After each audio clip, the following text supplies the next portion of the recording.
Well, instead of using the obvious vocalization copywritten music from this 1995 I swear, if movie, you I'm copyright just that, I'm gonna laugh. I am just going to use no, I'm just going to use the tagline, gentlemen. The tagline that Manga Entertainment introduced to us Ah, before we even saw the movie. Very simple, very to the point. It found a voice. Now it needs a body. yeah. Ah, Welcome, ladies. chills in my otaku heart. Welcome, ladies and gentlemen, to another Three Black Geeks episode. Like, click, subscribe, hit that bell. Tell all your friends and peoples, with the holiday season to listen to some new podcasts and just recommend us because we're the Visit best in us the business. on lifesin.com and go to our website. Yes. Today we're going back into our old taku bag, much like with Akira, and we're talking about another movie that really kind of got the Gen Xers talking about. See, this is real animation. You See, know what real anime is about? And I have to say, after going through this movie for the sixth, maybe seventh time in my life, fuck me. really, I I've seen did it again. like, dear God, that. Thank you, Eris. Hey, Thank you, Eris. That- See, it's- babe. it- See, It's babe. this. Picture this. All right. In a cybernetic world, all right, there are people. See, You dude, know what? you gotta pump them numbers up. 7, my nigga. I seen this shit like probably No, 30 no, times. you have at to. this All right, point. for D, no, for actually, when it comes to the original movie, I only seen this about 6, 7, 8, maybe times. I don't know how. See, I hate these children. Rookie numbers. You did this to Rookie me. No, numbers. the meme 6-7 times. But no, I did see it around about that many times. Rookie numbers. But no, Chris. But when it comes to the standalone complex, I seen that shit. Nigga, I live in the soundtrack, bro. Like that's my shit. But anyway, but this whole movie is, and I hate saying this, has the same problem that Akira has. I doubt the people that actually watch this movie. Well, in turn, hold up. When you say like, okay, what do you mean by that? It's For one, No. for one thing, can I point out one, gentleman? For one thing, this movie, considering that it's what 1995 when this movie came out, mid-90s. No, sometimes. there is about maybe 3 actual action set pieces. Yeah, 'cause you About got- 3. So you're Yes, talking sir. the opening shot with her going invisible, shooting up the place, Yeah, the opening, Got them going the after- establishing assassination shot. going the out car- with the dude with the trash people, trash guy. Homeboy Yeah. with a gun. Do you count chase sequences? The chase sequence, the one with the Togusa tagging the license plate. So it's iffy. No, that Then you just got moved, the and then it you got moved, and then it you moved the story along. That was then just you a pacing moment. then you get the finale with her going against the fucking tank and Yeah, the finale. the And finale. that's it. It's a very quick movie though if you think about it. Like it's An hour and 22 minutes. and I think that and I, slamming as much information as they do. Yeah. It goes by pretty briskly, faster than I remember every time. Yeah, Every time I hop in this movie, I forget it goes by like that. You know what I mean? So I've always felt like to be a millennial, I feel we were in that zone where, in terms of the animation medium, if you had older cousins or whatever, they always touted Ralph Bosky and and all that stuff with the animation, like it's mature animation, blah blah blah blah, right? Fritz the Cat and Cool. Yeah, Fritz, yeah, and all that stuff, right?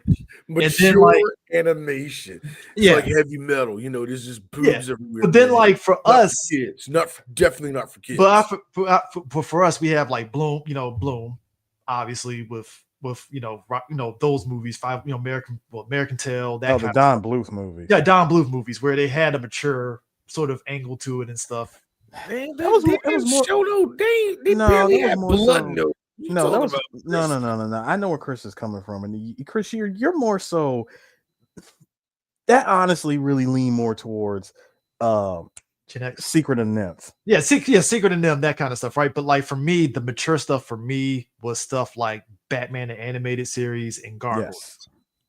right? So you had those different levels of cartoons with an edge. yeah, See, but like Gargoyles, it takes place. Look at hand. See, Gargoyles take place at nighttime. See, babe, you gotta understand.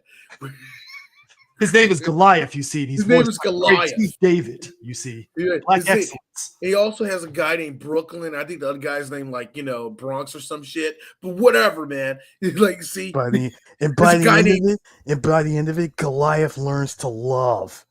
And he also has a sort of Xanatos wants to take over New York City.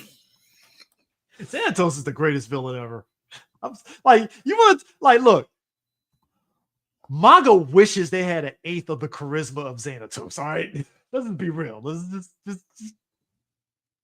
an evil guy I can respect next to Lex Luthor. All right, but anyways, when we talk about like anime at this point, right? You had some of like the stuff like Gatchaman and Macross because Gen X loved to fucking jerk themselves off the fucking Macross, and I like Macross, right? But they always like, have you seen Macross? It's a revolution, right? Akira joined the military. Yeah, Akira and Ghost in the Shell, especially Ghost in the Shell, come out, and you would have thought Blade Runner wasn't shit. Well, yeah. I mean, Sci-Fi Channel. This is better than Blade Runner, personally. No, Sci-Fi Channel made that very apparent. And yes, I'm going to use everybody break out the big gay. Akira makes Blade Runner look like Disney World. That is the most obnoxious ass fucking story. I love it. Because people love, like, and that's good. Look, in the year of our Lord 2025, the entertainment industry is still taking pot shots at animation. That's just facts. Like the fact that they're still trying to do a live action Turtles movie and you had a successful animated movie, that tells you a lot. But like, there was that period of like, we got to knock Disney down a notch. So we're going to take this mature animated stuff and basically call Disney pussies in their face. Because Chris, until Disney buys them. You keep forgetting the distributors. They didn't buy them. Distributors. True. Look. All right. See, you got to understand. See, in the 1990s, we had a thing. See, in the 1990s, we had to rebel against what society was already giving us. See, during that time, we were only getting these family fun things, a lot of stuff like in the Bible and things like that. But anyway, back to manga. See, it all broke through when Akira came over. See, Akira changed the game. That girl looks very scared, by the way, every time I see that. I feel like hold on, man. No, look. I'm very over it. She just looks over it. She just look, yeah, she's over it. My man under them looks no. Look, you, Chris. It is 1-1. It is the fifth inning, and the game is slow as shit. She like you said, she over it. Homie below it, he like, yeah, it's one of those days at the golf ballpark. And that's probably his wife next to him, underneath him, yapping about like, I don't know, knitting, I guess. I don't know. Knitting, Chris. Come on.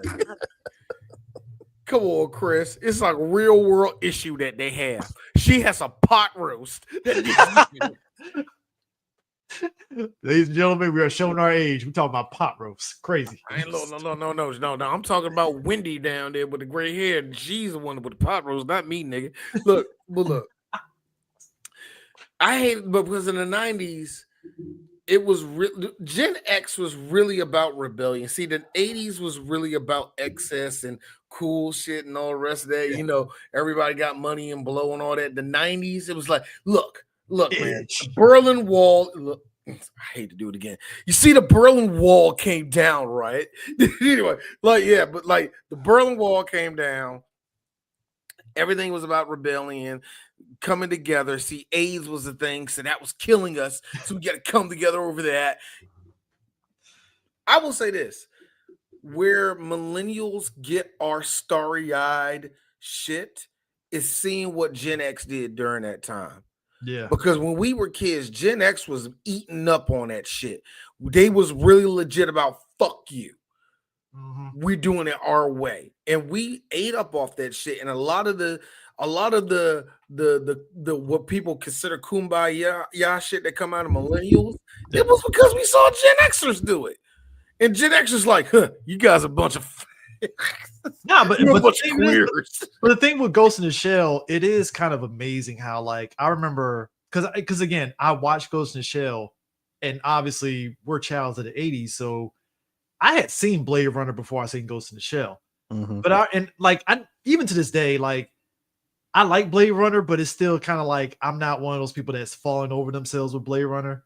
You know, like I respect it for what it is, but like I'm just not like oh my god, it's the greatest thing ever. It's like it's a fine movie. I like the visuals and stuff, but like when Ghost in the Shell came out, that really was like, oh, this is actually really good. Like, okay, because it felt like it was kind of like what Blade Runner was trying to be.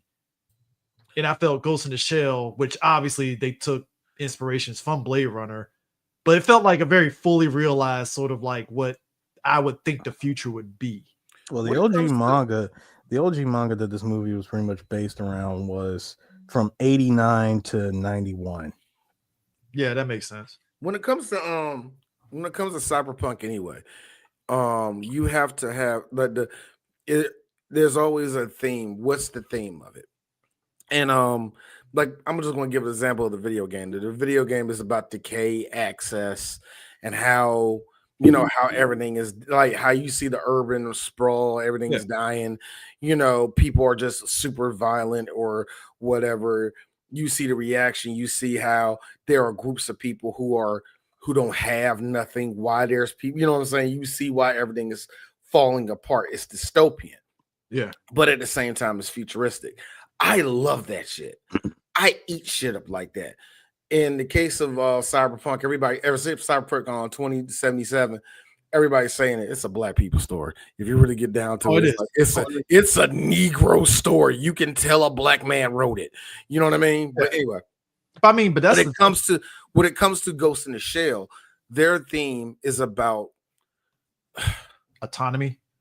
Yes, that, and I'm going to put it to you this way. You know how black people love saying getting in tune with your ancestors, or how some people say talking to the Holy Spirit. Some people saying I'm listening to my conscience.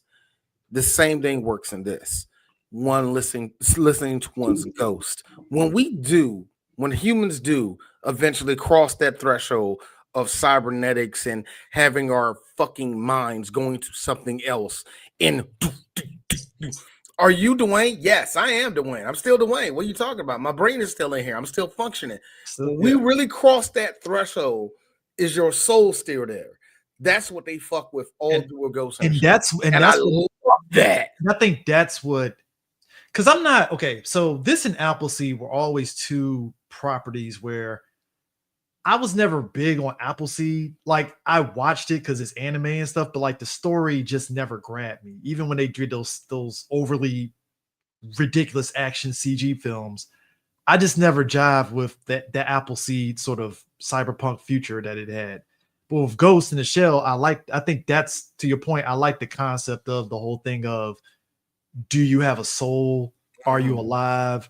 What does it mean? Because honestly, all three of us have joked offline about the idea of, damn, like, when are we going to be able to, plug ourselves into the internet and podcast without and that this movie franchise has always felt like this is like a legit futuristic thing that could happen. Well, here's the thing, gentlemen, and this, watching this movie today, I was reading up the plot on it, and I was like, oh my god! I remember when I saw this in '95. I looked at the year this thing was set in. Dude, this movie took place 4 years from now, in 2029. So what you're saying is that 4 years from now, we can't just. I will put it to you this way. Well, let me answer that real quick. No, go ahead. Eric, go ahead. You said first. Go ahead first. I want to answer that real quick. So, Chris, to answer your question, oh God, if we were a proper country, as of last year, or not even last year, as of probably the last 10 to 15 years, I would say yes, we would be very much so close to at least the first movie of Ghost in the Shell. Yeah. Right now, oh my God, we have been set back probably a good 20 to 30 years right now. I will tell you this. Maybe in 2080. It goes two ways. A good setting for it, I forgot what year it is Detroit Becoming Human. if you look at the setting of that is where I think we're going to be in 10 years. No, we're not going to have no androids walking around like that, but that is doable. If you see how that is, it's like, yeah, you can see old houses falling down. You can see new stuff slowly getting built, but you still see now, you know what I mean? You know what I'm saying? You still see present day, but you seeing cyberpunk slowly crawl in. I mean, not cyberpunk, but the cyber look starting to take over. Watch Dogs 1. Yeah, basically. That's a good one. That's another Watch Dogs is definitely a franchise I can see. Also, the reason why I like Cyberpunk 2077 is because when you look at that storyline and the way gangs are set up and the way everything is, and the dude that actually wrote it said it, it's like Chicago. It's like Cyber Chicago when you really look at the way everything's set up. And also just by what people are fucking dealing with. Like, what's the shit they're going through? But I think also people gonna use gang shit and all the rest of that shit. And then you look at what we're going through in real life right now. Like I said, we're going through the pre-stages of going into that. That's the whole point of making any of this shit. The reason why Harlan Ellison made this shit was mainly right. You know what I'm saying? Mimicking the shit we're seeing right now. Yeah. But that's what I'm saying. Like for me, with where we're at with technology now and the way the tech industry is, I think that's the other part of me that feels we're way off because there's way too many people that aren't funding those type of endeavors to where you get some actually legit, I can jack it to the internet because there's too many folks that would rather just make a quick buck on something. Because like, I think, so one of the things about this movie is that the major is the one that starts questioning the idea of a soul, because the way she goes about things is that it's very, she can get a new body basically. Because then they say, didn't they have a price of how much it costs to like make her a new body or some shit at one point? I forgot what the number was. I know it was in the billions or something like that. It's too fucking much. Yeah, but like she is like, it's like, yeah, I can be reckless because ultimately I'm cybernetic. I'm not really a person, you know. But then it's like, according to a conversation that she had with Bato on the boat, we, you know, like between her and him, we basically signed away our bodies to science long ago. Mm-hmm. At the same time, while you have all these upgrades for yourself, you are, you know, it all comes with a warranty to the company. Meaning, the moment you decide to either quit or whatever from Section 9, you got to return all that.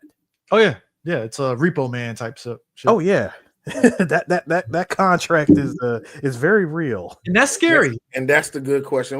What happens to your fucking ghost at that point? Mm-hmm. And the ghost, and the titular ghost is basically the idea of the ghost being the soul. But like, and it's kind of interesting. We're in this era of AI and, well, at least people misinterpreting what the fuck AI is, because we are not at legit artificial intelligence. I think we're way off on that. But like, here's the funny thing though. I will say this, because man was hunter gatherer for like how long? Like thousands of years. About for the last like 400, maybe 500 years, it was industry.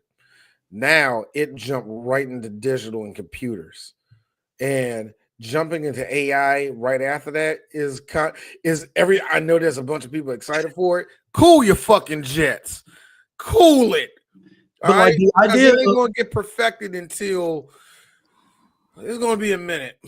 And shit, people gonna have to die. Look, I'm gonna have to be real with you. A lot of people gonna have to die. The AI wars of 2045. Something, because there has to be a shift in human beings for us to do this shit. And for the industry, for industrial shit, war, fucking war.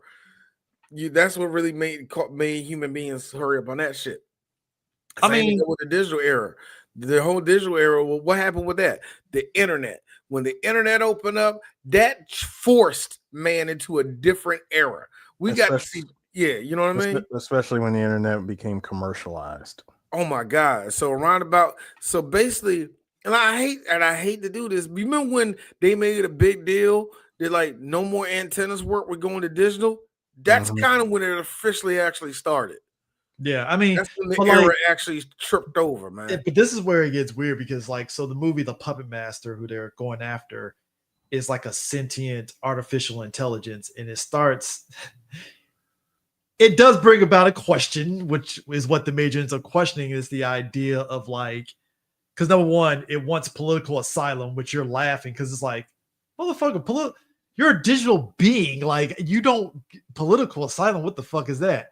But then it also starts doing this whole thing of like arguing the idea of like what constitutes a person, basically, which it's like, oh shit, like you just stumped a bunch of robots on this shit. So what do you do now? Like it's, I mean, not only did you just stump them, but dude, you stumped them with an outdated hacking method. Yeah. You want to talk about stumping people? It's like, wait, hold on. You know that you could have used something that would have made it way more difficult for us to trace, but you're using something so outdated that we're questioning, why are you using this? It's like, if you're gonna hack right. But little do they know, he just hacked you. You know what I mean? Which, you know, loves playing on that shit, man. They love doing shit like that. All the Ghost in the Shell, they love doing that, man. This whole movie, though, if I can say something, it's really, this movie is actually less than a story, and it's more of everything else. Like, I'm sorry, do y'all see how detailed the goddamn wires are in the background? That's the shit I'm talking about. See. I mean, that's this the is type another of animation that is like, huh? We're never going to get. I hate saying this, but we're not going to. I love saying this. Shit like this. We're not going to get shit like this no more. Yeah, and because we're not. Just real talk. And it's nothing against, and I really need to hammer this in. There is nothing against the beautiful shit you see getting made today, but there is what went into making that can't be replicated. I mean, that's what I'm proud. That's what I'm mainly also saying. And a proof of that, D, Ghost in the Shell 2.0. Yeah, exactly. How many people talk about that?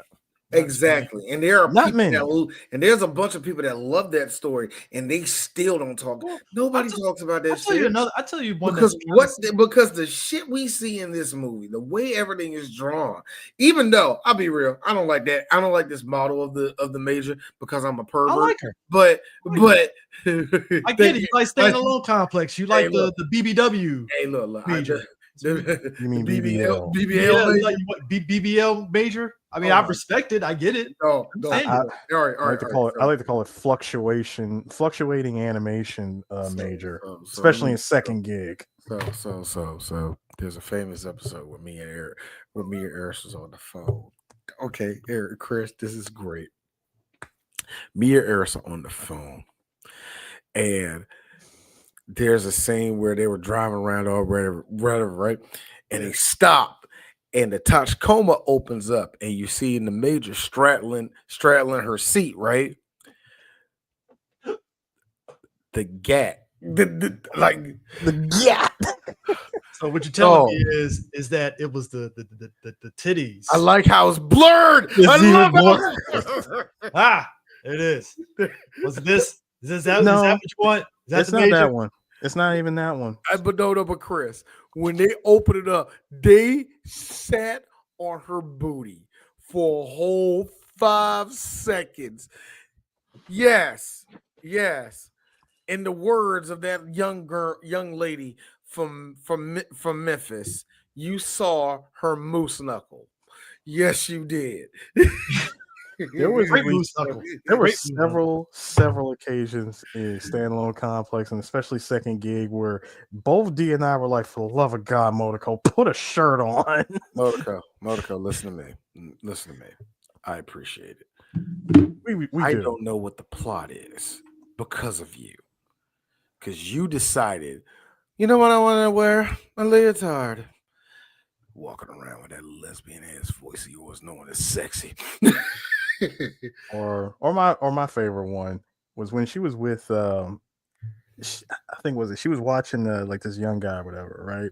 And they spent the night in a room, and when she had she just had Oh, that the Jeffrey Epstein episode. in reverse. Yeah. In reverse, because Yeah. Habibi firebombing got a missile to get this. Bubba, I gotta find Bubba. Stop. Habibi firebombing got a missile to if them robbers come. When she said, Anyway. when he was like, dude was like laying next to her, but he's like looking the other way, and she just stood up, looked over him, and goes, "You want to sleep with me and find out?" The fact that it took him a solid moment, he just took a moment, took a quick beat, if you will, and just said,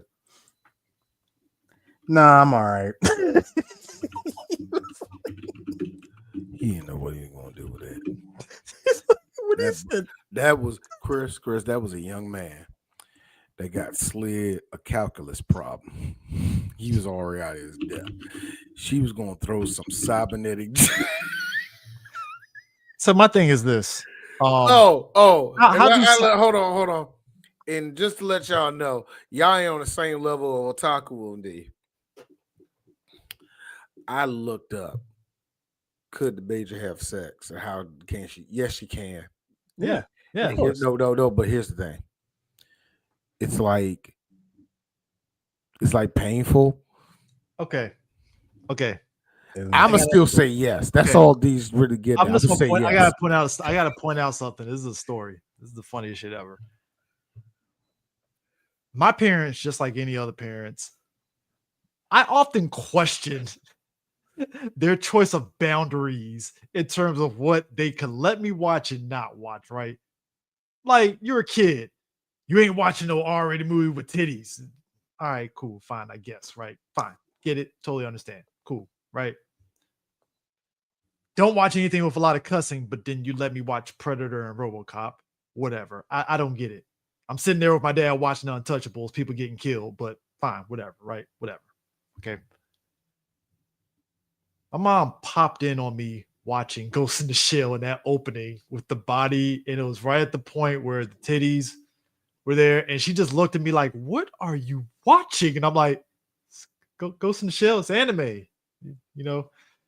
And you know how your parents give you that look like, "All right," and just walk away. That's how just. It's now that you mention it, Eric Chris. This is for D. This is for D. So you mean to tell me I'm over here, got to see black people get shot, and I remember asking my dad why he's swinging at the air. You gotta understand the reason why Cuba Gooding Jr. is swinging at the air is because he's mad what's going on in the world right now, son.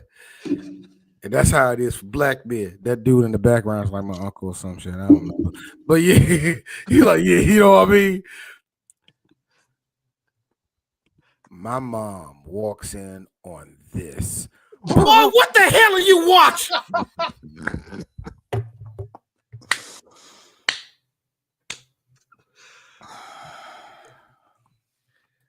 And then Ghost in the Shell, Ninja Scroll. Yeah, Ninja Scroll didn't get me in trouble. Ghost in the Shell got me in trouble. Goku Midnight Eye almost got my ass in trouble. Something else got me in trouble. It's gonna Perfect Blue got me in trouble until my dad watched that shit. My dad don't remember Perfect Blue, but anyway, whatever.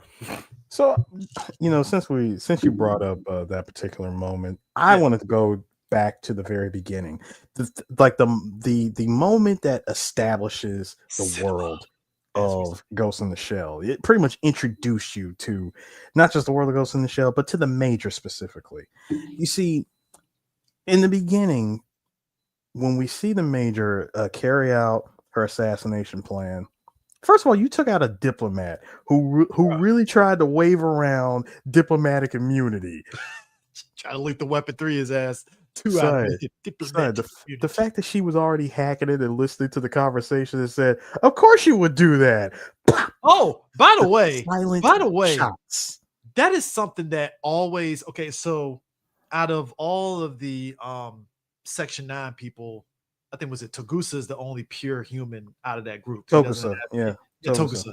He doesn't have any implants or anything, right? The only thing he has Yeah. is like a cybernetic eye. I think not his eye ain't No, cybernetic. What else? no, he's It mostly was something to human. do with his It hand or was gun or something like that. no Togusa. I think it was like something with his brain. It was like Yeah. accelerated something with his brain. Just so he can communicate with everybody. That's Yeah. what. That's Yeah, about it it. was- Other than that, he's mostly human. Yeah, so And- like and- so they kind of use him as sort of like because even in the TV show they use him as sort of like the audience viewpoint. Since Oh yeah, he's I'm about like, to say exactly. That's yeah, what so he's so in this movie you because- kind of like he's the new guy as part of the group and he Mhm. doesn't understand anything. So when the major takes over the truck that they're driving, he's like, "What the fuck?" Like, all right, I didn't know you could do that, and because it's new to him, he's no implants. And what makes it But- really cool when Togusa, especially in Standalone Complex, they use him for a bunch of shit just so you can level down with the fans of like you see especially in the first one when everybody's taking over and he's the only one that can actually be the one to do it because he's not strapped Yeah. down by nothing like that. Oh god, it's cool as shit when he gets to be the hero. So yeah, Well, he's always a character that's still in danger more so than everybody else because everybody else is augmented and he's not, and it's like fuck. and I really think it's cool because And yet he's still able to keep up. what really Hey, makes that it cardio, cool, man. at least for the series, what's been really cool is that fact that Richard Epcar has always done Bato, and what Togusa is all not in this movie, but since this movie has always been Crispin Freeman. Yeah. And this was and when it comes to the major, this is of course she's the first one, Mimi Woods and Eris. Real quick, to be funny, not to be funny, but it was a serious question. I had to look it up. I was like, Apollo Smile wasn't in this movie. No, she was Thank not. God, I had because something told me, you know what I mean? Something Apollo rang in my Smile. head No, where it was like deep no, check Apollo, it. You know what I mean? Apollo Where like, no, Smile. hurry up. Apollo Smile D wasn't a thing until Battle Arena Toshinden. No, yeah, I know. No, And- around this time. Actually, And no, it would be 96. It was more. yeah, it was 96, yeah. after. It was after that. But I had to make sure. I had the error. Something told me where I was like, "Fuck no." You know Plus, what I mean? and on top of that, you can hear Apollo Smile's voice in anything that she's in. Anything. You know it's her. But you know what I'm saying? It was just one of those things I had like, this is early anime. And I had to think like, well, D, if you remember something, it was probably her hosting something on the Saturday On anime. Sci-Fi, Baby. the summer of anime. Yeah. And like it probably was D. So that's probably where you're confusing it. I got vague memories when Apollo was on there. Yeah. So gentlemen, let me paint the picture for you. Mhm. You're looking now, like you're on the top of this building, and you're overlooking this, like you're looking out at the city. You stand up, unzip your combat suit to reveal not you being fully nude as what some of us probably thought that she was, Yeah, like she had back a in the cat day. suit. It was actually her thermal allowed her to be invisible, and we see her just leap back. And again, I get the end of that tagline stuck in my head. Seeing her leap backwards, and I can hear the line from the infomercial. You'll never trust computers again. God, motherfuckers were obnoxious as shit about this. God damn, bro. Y'all gotta understand. Previews, trailers back in the day were our lifeblood for anime. They really were. Because you don't know when you're gonna get another anime, so you'll look at it on the trailers. This is the scavenger day. See, we had to walk. We had to crawl through that crap so y'all guys could go on the internet and wear funny hats and talk about anime in the community and shit. Literally just Y'all didn't pull have up to Google that. phone, access to all anime. Anyway, I'm just saying. gonna. I'm just saying. Dude. You know what I had to deal with? Goku, you motherfucking sad. fan subs, and even worse fan Vegetable. Did y'all see the one where they call him vegetable? Because, sir, anime is edgy. We got to say fuck to emphasize the hardcore. No, somehow somebody was able to get a hold of it and bring it to the States. The Big Green Dragon Ball. Let's be a proper nation. We have porn stars that were voicing hentai that came to anime conventions, and then we lost the revenue. yes. We Chef's in this kiss. country, we had porn. We had spicy stars. I swear, man, early anime conventions was the Wild Wild West. I had Lily, no business in I think was it Lily? Lily Ty was one of them. Teenagers should not be around like, who's this woman that did this voice in this hentai? Oh, she's a porn star. Makes sense. They wanted authenticity, and here we are. Y'all That niggas. was a And look, time. you look. You know, look. See, that's what I'm saying, Chris. That's what we had to deal with. Anytime y'all hear, oh, this convention doesn't have a maid cafe, y'all niggas. Brother, Like y'all would die. If the zombie apocalypse of anime happens, y'all would die. Y'all would look at us old talk like y'all would look at us old like, how did y'all do it? It's called recording and bootlegging, something you children know nothing of. Like, do you happen to know what a VCR is? do you know? I bet you have a DVD player that you don't even use anymore, do you? I had zero business buying with my allowance cassette tape so I could record Goku Midnight Eye. Do you know on the low? In the year 2003, D had a bunch of VCR tape.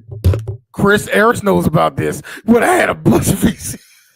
I am mad. Hey, yo, I still got my Gundam Gundam Wing VHS. I am mad I lost all of those. I still got my Gundam Wing VHS tapes that I record on 8-hour video, all the Toonami episodes. I am so sick. I had I had like 8th MS Team on VHS.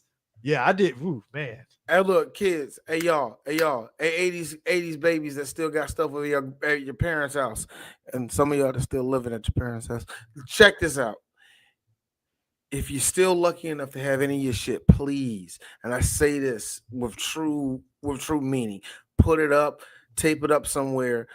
Make sure somebody can put it on the digital or something so you can go into the internet archive. Or do it yourself. Do whatever. Please make sure you still have that shit if you are lucky.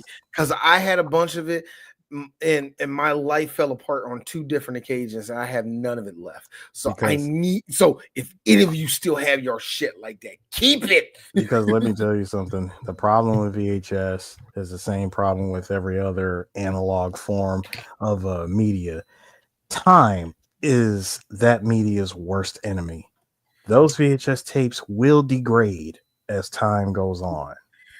If not properly stored, bruh, you remember when tracking was like a thing, the white fuzzy crap that would show up on your, that would show up on your TV, and you always had to hit the channel buttons to get rid of it. Yeah. When that crap becomes permanent, and there's no getting around that sucks. And the other thing that also ruins it is don't have that said VHS tape around any magnets. Oh, it's a wrap. It's nothing new. But no, it's absolute rap.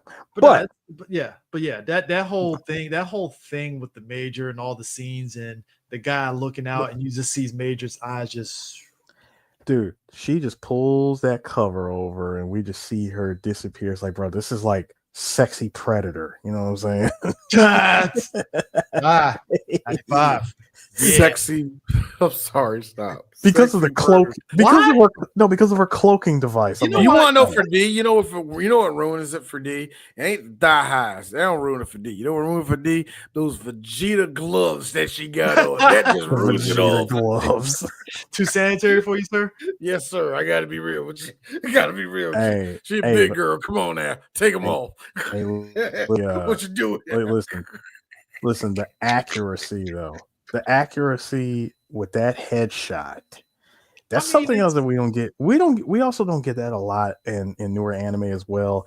The the the gore level of watching that diplomat's head like literally say, hey, here's my imitation of a watermelon at a Gallagher event. I think that's a combination of animation style we just don't do no more. You know, just because the animation It style just feels kind of gratuitous. Like you just shot the head. It's like I don't think it's supposed to explode like that, but all right. Like let's put it this way, Chris. Well, it depends. If it's a hollow point, but no, put it this way. If we told Bruce Timm to do a gore scene, and then we told the dudes who made the people that made Young Justice to do a gore scene, they're going to be the same amount of gore, but they're going to both look different. Yeah. You know what I mean? I think just because of art style, you're never going to get nothing this pretty. You're not going to get that pretty of a headshot. You think about it, you know what I mean? Like, okay, there's another cyberpunk-esque movie that came out before this. It's called Black Magic M66. That also had the sort of same type of animation style that Ghost in the Shell had. I feel like Black Magic. I hate to know how much money that movie lost. Hey, look, man, that's like, to me, that feels like a movie that didn't do well in Japan. You know what I mean? It felt like that movie just dumped a lot of money into it. Looked really pretty and nothing else. Hey, man, look, that's a movie I love because Bo Billingsley and Stephen Bloom were in it. Come on, D. Well, you know what? I'll say this: the amount of gore that we do get on this level, it's great. Is what we get in Invincible. I'll say that. Invincible. I think this is more of the classy. But no, you're absolutely right. This is classy. This is back when this was normal. You know what I mean? No, I didn't say classic. I say classy. That's what I said. Like this is classy levels of gore. And like I said, this is back when this was normalized. Well, yeah, because I mean, let's be real. Like, we hadn't seen anything in animation that was on this level of like stylized violence. Not like this. Not yet.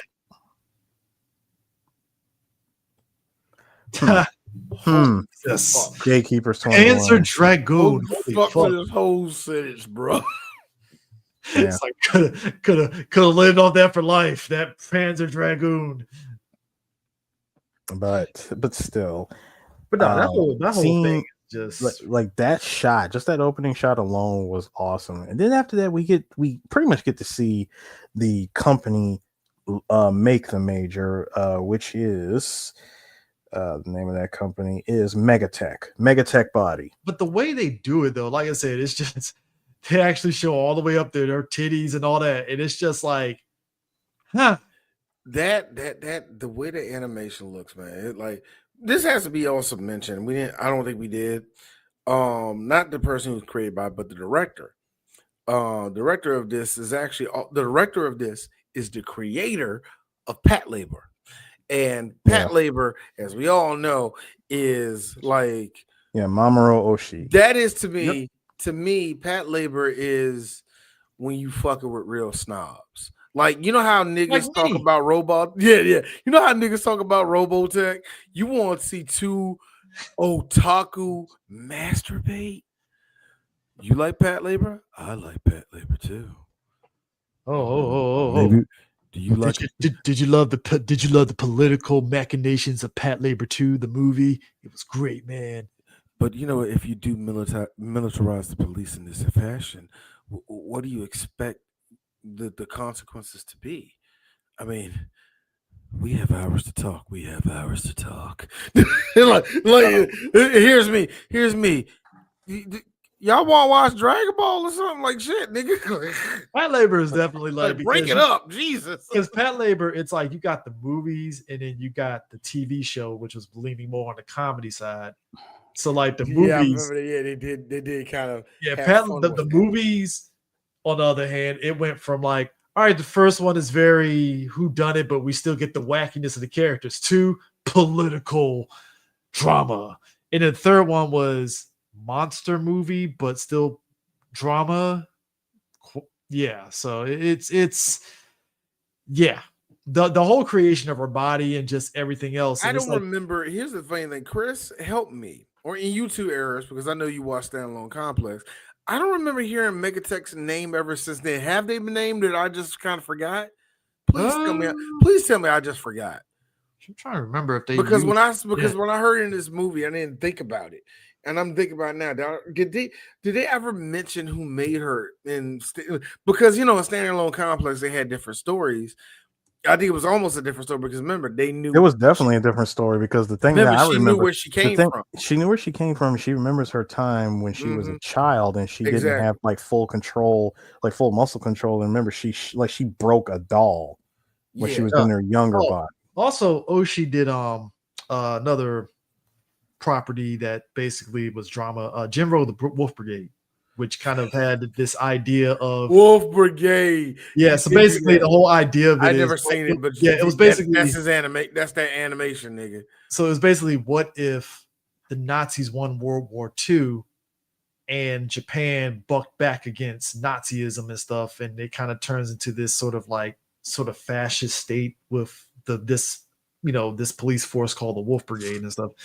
It's an interesting product and stuff, but it kind of has that cyberpunk-esque future with it, with the Wolf Brigade crew and all that stuff and shit. So, but to answer the question, I'm gonna say Anaheim Electronics. Oh yeah, because Anaheim. First of all, Anaheim. They were war. Hey, look, it was a time of war. Yeah, a 1-year war.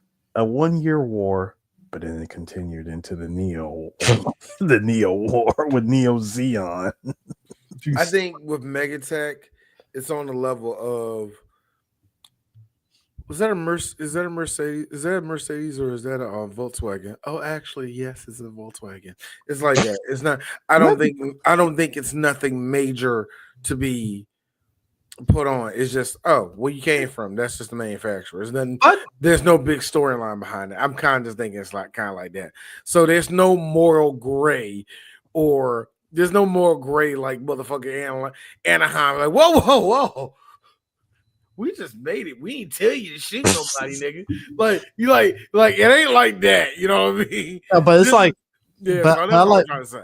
But I like this movie because again, for hour 20, everything kind of goes at a brisk pace. But I like how I think Eris, you brought up the whole thing of like how many action scenes are really in this film, and it is like 3 solid. Yeah, it's 3. But I mean, you forget also this is a drama, so you obviously they kind of lean they lean heavy on they kind of lean on the heavy dramatic side, even though the DVD covers was doing the most at the time to make it seem as though it was this action-packed film, and then you watch it, and it's like it's enough action, but it's drama. This movie, well, it really all depended on what cover you looked at. One cover in particular was like mostly a close-up of the Major's upper body. The other cover that I remember seeing a lot is Major being mostly nude but covered in wires and having a machine gun in her hand. Yeah, that one. I remember that one. I have this one. That's the classic. Yeah. So I think really it is a stunning work of speculative fiction, the first truly adult animation film to reach a level of literary visual excellence. James Cameron did this. Speculative fiction. See, because I cringe when I hear that now. Winner of the 1997 World Animation Celebration Awards, Best Theatrical Film and Best Director of Theatrical Film. Anything from Ain't It Cool News? No. He had to look though. You see, he had to look though. On the back of this, because this is the OG DVD that I got from Sam Goody for like $2. It says unusually intelligent and challenging science fiction aimed at smart audiences. Roger Ebert. Yeah, both of them loved it. They said it was a really good movie. But Roger Ebert was a mini otaku himself because he really liked a lot of Japanese films that came out anyway. Ghost in the Shell to me also has this one thing where we kind of it floats by you. There's only 3, like you said, there's only about 3 set pieces of action. Everything else is just like I said, is animation being animation. You're seeing stuff built. The good example was when Major had a baser, whatever ghost is floating inside Major answered a question to Bato, and Bato was like, "Was that even you that said that shit right there?" And then you hear the Japanese wedding song come, which, by the way, that shit makes me cry every now and then if I'm having a rough day. Don't ask questions. But that whole set piece, you're seeing all of Neo Tokyo, or it's not Neo Tokyo. They call it. Do they call it Neo? No, Tokyo? it's actually it's not just Tokyo. It's not. No, it's not. It's not Tokyo at all. Oh, where are Actually, they at? I thought this location. I mean, the location. This is actually called Newport City. Newport City. Yeah. Like to see. Oh yeah. I'm forgetting. There's almost okay. What you're seeing what I'm wearing is Ghost of the Shell off the manga. The manga goes by a different storyline. Ghost of the Shell standalone complex goes on a different storyline. This one is a separate storyline. There are separate storylines with all of this shit. So there are some things that go, all in the same kind of floating pieces of information, but they all different versions of it. Yeah. I would break. And that's out not my, bringing in, and that's not bringing in the rise or anything else. I would break out my my shirt of the Major, but I got it packed, so I can't even get it. I was thinking Eric's probably got one. I got two. I got a button up. I got a button up Ghost in the Shell joint from it was a collab through GU, not Uniqlo, but it was a GU collab that they did for Ghost in the Shell's anniversary. I got a shirt. I actually got the box tee, like the box tee GU collab with the Major on it. Mm-hmm. Beautiful portrait, by the way. It's just her. I keep forgetting. Just her looking back. Yeah, just like I'll be real. Major is she's up there, man. Come on, man. She's like top 5 anime women for me. Just period. And I hate how when I look at everybody else, that ages me. Doll. I notice anybody else that mentions Motoko Kusanagi when they say top 5 anime girls, I look how old they are. These are niggas in their late 30s, 40s. niggas high 5 and 50. You know what I mean? I'm problematic because mine's is Revy from fucking Black Lagoon. So there you go. Now, see, that's more updated, Chris. Okay. See, there's a couple of our friends at Blur Station. They be like, "Oh yeah, I know who that is. That's what I mean." I ain't. If we're talking this time period, though, y'all names. I said none of y'all names, by the way. So but if we're talking this time, but if we're talking the time period of Ghost in the Shell, if I had one, it would probably be old girl from fucking Tenchi. Ryoko? Which one? Beat the shit out your ass. You better not say Ryoko. That's my girl. Yeah, it is. Which one? You better say Mihoshi. You better say Kione. I'm not gonna say Mihoshi. Huh? I'm gonna say Mihoshi. I'm talking about the cat chick or whatever. No, you can't even say your name. So see, that's Ryoko. Ryoko. Yeah. No. That ain't his wife. Who he can't even say your name. He couldn't even say your name. Fine, Mihoshi then. Fine. Anyways, I saw it. It's like, you know what? I have never seen dudes. Okay, that's a lie. You know what's weird? Seeing guys fight over waifus. That is the weirdest behavior I have ever seen. Like, first off, this is worse than she don't know you. Second of all, look, I had to explain. I had to explain. You copying me, nigga. Nobody wants to shut the fuck up. Why was that Otakon? I think it was last year. She had came through, right? And she saw the waifu pillows. And she didn't know what it was. And I had to explain the concept. Yeah. See me exactly. See, they use body pillows for one main reason. Some guys use for masturbation. Some guys actually use it to calm down their anxiety. See, that's exactly many of them.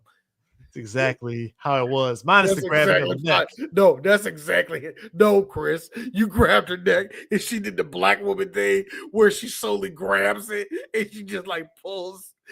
Come on, if you a black man, that has happened to you twice in your life. And then what of your mama? Where a girl, I didn't tell you. I didn't tell you to put your hands on me. First off, you didn't do our 3 finger man. Tell you something. Let me tell you something. You say receive. Or like, or you get the exhibitionist that will grab the hand and add the additional fingers to the neck. Like, nah, I need you to commit. Commit. Show me, nigga. I want to see how you see it. Also, I have to imagine. I'm actually worried. I also have to imagine there were probably fights amongst fucking Gen X weebs over fucking Makoto in this movie.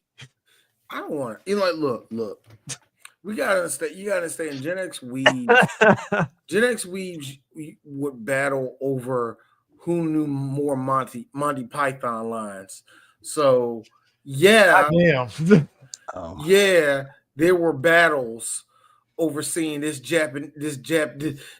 seeing this pretty ass Toyota Camry roll through the. So, gentlemen, the second action. I'm sorry, this Honda NSX. There we go. The second action set piece that takes place where they're driving through the market. It was actually the trash guy, like the garbage man that got hacked. By the way, didn't know who the fuck a wife was. Yeah, had no idea. That's scary. I gotta admit, that is some scary ass shit. Like, and so as soon as they track him down, my man.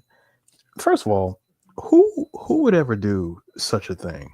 What degenerate would do this sort of thing where you would put a certain type, high velocity bullets, high velocity bullets inside of a machine gun that can't necessarily take that? Actually, hold up. Crackhead behavior. Yeah, it's crackhead behavior. But also, can we talk about before?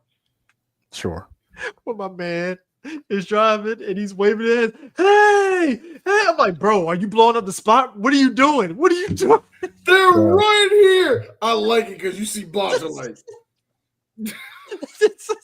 Actually, it was homeboy that was trying to flag him down because he was like, they were taking so long. I figured I could run and grab my trash and take it out. I like how my man slowly turned and was like, this motherfucker. All right, bro. I'm like, damn.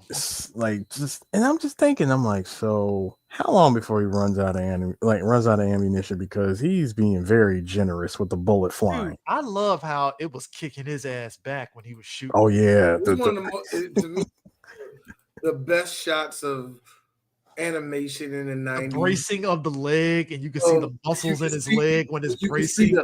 And you just see the force. Yeah. It's a pretty ass animation, man. It's a pretty ass animation. I mean, look, bro, like that, because it's just, again, it's like you said the picture before with the wires hanging out. It's like small details that you can just appreciate, and even like when you think about the kicking back of the gun, and you see the waves of the waters around him because they're in like this little drainage area, and those little details, the details of when Makoto is fighting him, in camouflage, and you see the way the water is moving because she's invisible and stuff. When the way she twists my man's fucking leg. My man had that's a compound fracture. Full on compound fracture. You got twisted wrist. And broke his arm. Yeah, his arm was broken. Make matters worse, you get tossed on your back. Your legs go into full pretzel motion. You pretty much are looking at the Geese Howard move list. My nigga backflip with one leg. He did. That's some. What the fuck are we doing here? No. That just shows you the power of hacking. Also, as a kid, seeing his leg get twisted, that hurt me. All right.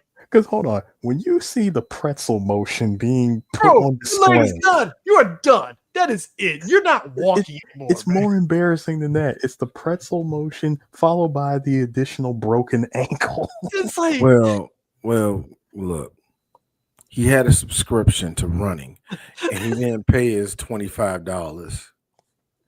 Like I said, look, right there, Eris, right there. With me saying that right there.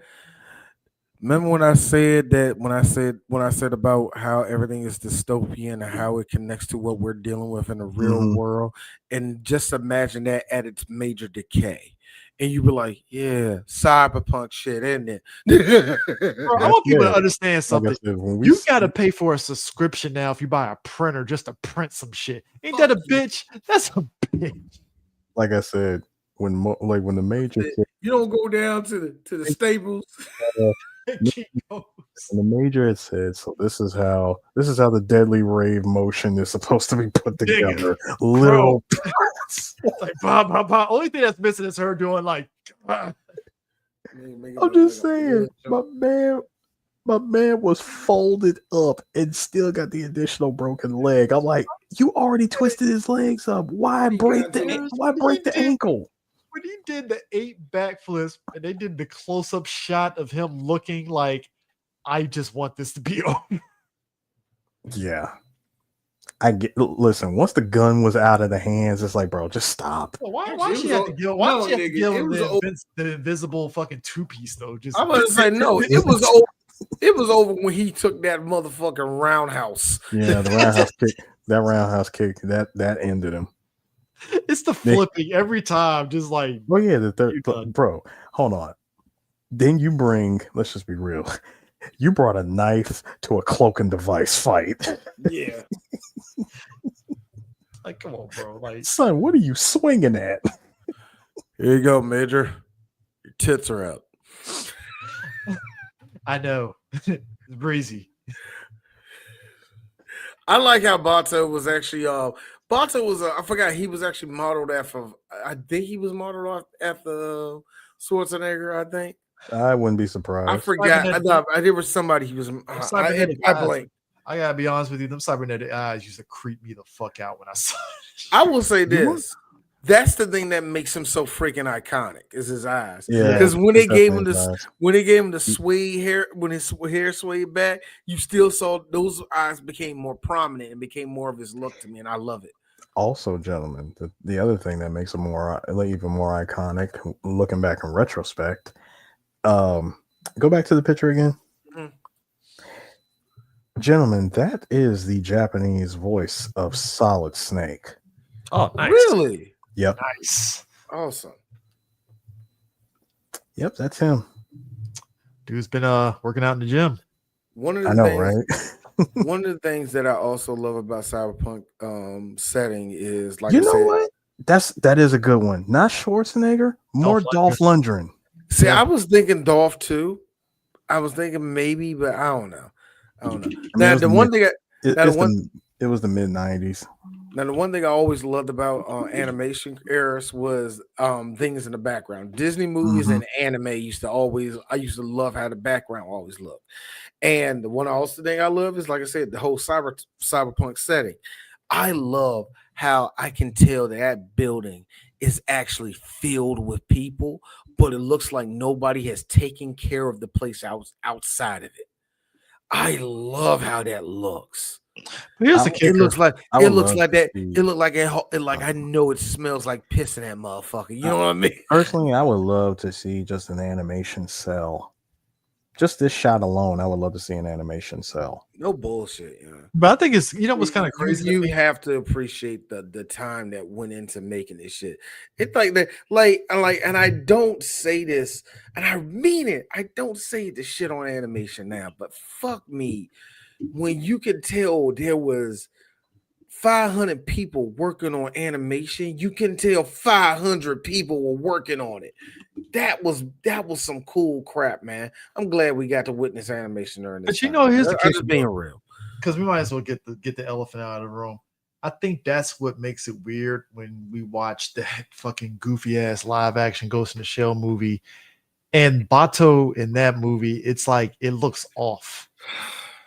Gross. I didn't want to say anything. I did not want to talk about that. I wasn't talking about it, but it's just one of those things where it's just like sometimes there are things that get lost in translation on the visuals. And sometimes there are things that are better left not being made. Scarlett Johansson, she's about 1/16 Japanese, so it's cool. Yeah, it's great. Fantastic. Yeah. I'm going to ban you from 3 Black Geeks. This has been a long time coming here. This has been a long time coming, Chris. You could just put put purple hair on her and say, "Hey, you're the new main for Ultraviolet 2." Do you know It's that a white, this- put it in purple hair, bam, it's major. Do you know that they took the mouse, click, drag that purple wig over that little white woman's head? Here's my And thing. said, "It's perfect." Here's my thing. I love how Scarlett Johansson was really speed running different cultures. That was a beautiful time, and all we did All was before she. and all we did was cut that white woman down for living her dream. I don't She's understand been- why we did that. Well, you got to think about this. She was speed running it all before the age of 40. All before the age of 4. See, millennials. You see, do you see what us millennials are having us? We have purpose and drive. Oh man. Here's the best. But you know what Here's was the best part, Chris. Here's the best. It's the best part. No one went to see that movie. so here's the thing. No one went to see that movie. You know what? Shame, and I say this full chest. Shame on all of you, and Chris knows it, you black creators that was giving it a pass. Ooh. 2 of them are friends, and I ought to call y'all out too. Y'all let that white woman, y'all really wanted. Well, see, Who produced that movie? Was it WB? Whoever that was, but you really wanted that free DVD that bad. because you see, it's all good because in the Major's past in the movie, she was Japanese. You see, so that's why. Do y'all know that we stopped that fried rice show coming out? Well, it's out. And- It's out. It's out. Oh, it's out. Yeah, I forgot. Yeah, it's It's out. out. So the fried Who rice. put it out? Zeus? The Zeus? No. It's Kiki Palmer's thing. It wasn't. No. I'm saying Zeus, like the people that made baddies. No, hell no. Like Zeus, the city. Yeah, yes, the Lolly Lule Low. But like that's Whatever. But nah, But always, like I say, I like how there were people trying their best. White people were the ones that really shocked me because there was a bunch of them that were doing that because they were looking over their shoulders like, you see that, black friend? I did something for you. Like they were doing like that. And then the other ones were doing it like, come on. You see Ghost in the Shell, you can be whoever you want. And she just picked the white woman. Nah, but I know wasn't the whole backstory with Bato was like he got into an explosion and that's how he lost his eye. Yeah, he was in the army. He was a ranger. Yeah. So, It's Chris, so CJ, when you asked the question, well, I think both of you asked the question, like, what is the overall theme of the movie? Basically, the theme of the movie explores the nature of human cyborgs, consciousness, self-aware computer programs, and memory alteration. One of the monologues that was delivered by the puppet master throughout the film is that it's argued that the human DNA is nothing more than a program designed to self-preserve. There's also multiple mentions of the act of granting political asylum to self-aware computer programs, Which is Now, wild. now That's wild as shit. Here's the thing. As in our present day, to the second question, fuck no. To the first question, however, though, is holy shit. Because that day, that's what I was talking about. We're not at that question yet, y'all. Well, I mean, I when think we get to that question, that's when we are in the new era of AI and self-awareness and thinking and all the rest of that shit. That's the reason why the Wachowski, that's the reason why the Matrix works so much because of that whole idea of what is real and all that. Yeah, like it went the extra step. And as soon as I heard, political asylum to self-aware computer programs, I'm like, so that's the reason why Agent Smith wanted out of the Matrix. Yep. Yeah. Hey, look, that scene is I want out of here. I hate this zoo. It's the smell. It's the smell. like here is it's not just When a breaking out the program system. becomes self-aware, The thing that Oh, gets me, man. not and even that's ad-aware, can get rid of it. and I think that's what's coming on. That's what's where the human existence is coming from, because we're at that point too, where it's like, how does a soul work? Like, how is it that our DNA has copies of trauma that our ancestors went through, that's Mhm. built in our blood, why we won't eat stuff, why we won't work a certain way, walk a certain way, and all the rest of that? I'm going through this weird little thing in my life right now where my youngest son is, and I say it as a joke, but I'm starting to believe it. He is the reincarnation of my fucking father-in-law. Jeez. Like, everything doesn't make sense. How not like kids are smart. Let's just get that out the way. Oh, he's so intelligent. He's just like his granddad. Like, let's just get that out the way. All right, kids are smart. Shut the fuck up. But here's the thing: it's actions, it's emotions, it's facial movements, and it's downright stuff where it's like, how would you know how to do that, little boy? Who like so? It's this came up. Me and my wife was talking about this morning. So it's like, how does that really work? And when I heard the question brought up in this movie, Eris, that hit me. Like, we're all copies of stuff. All Yeah, of of us course. are. All of us are. Like, yeah. I make fun of Black Israelites, but you do realize that you are copies of slaves. We are all copies of slaves. We are all copies of probably centuries of that shit. When I'm saying centuries, I'm not talking just in America. I'm talking about in Africa too. How all of that is in your blood. It is wild. You know why we know that's true? Because white people can't dance. That's how we know all this is true. Well, That's gentlemen, what's well, the wild part about it. well, I gentlemen, mean- it's been, like, gentlemen, listen, it's been over an hour. We haven't even mentioned the thing that Section 9 was researching, Project 2025. I'm sorry, Project 2501. That's You can get the hell out of here with that shit. sorry. Project It was 20. Look at me. Fuck you. Because I was thinking that when they said it in the movie, and I said, I am mature. I, Dwayne, will not fucking take part in this joke.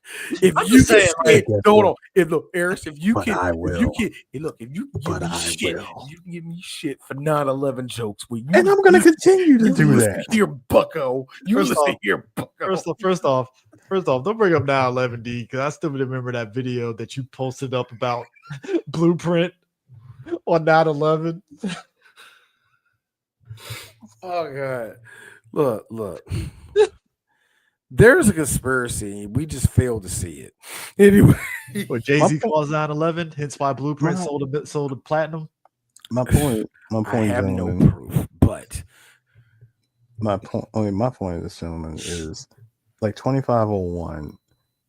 First of all, you notice that this is probably the one time, I think the only time, that we even heard about other sections besides Yeah. Section 9. Yeah, because the So, sentient thing was Section 6. It's from Section 6. Because I know, didn't Standalone Complex go into that though? That was the Laughing Man. No, I'm talking about in the different. no, they section. didn't. They mentioned probably one or two sections, but they never went into, like, we're over here at section 4. Yeah, actually, you know what they did, but I don't remember. Don't. I don't want to lie. Just- Yeah. They So- mentioned it. So basically, you find out that Section 6 created the puppet master for a whole bunch of different political purposes, and now it seeks to reclaim Election the tampering. body.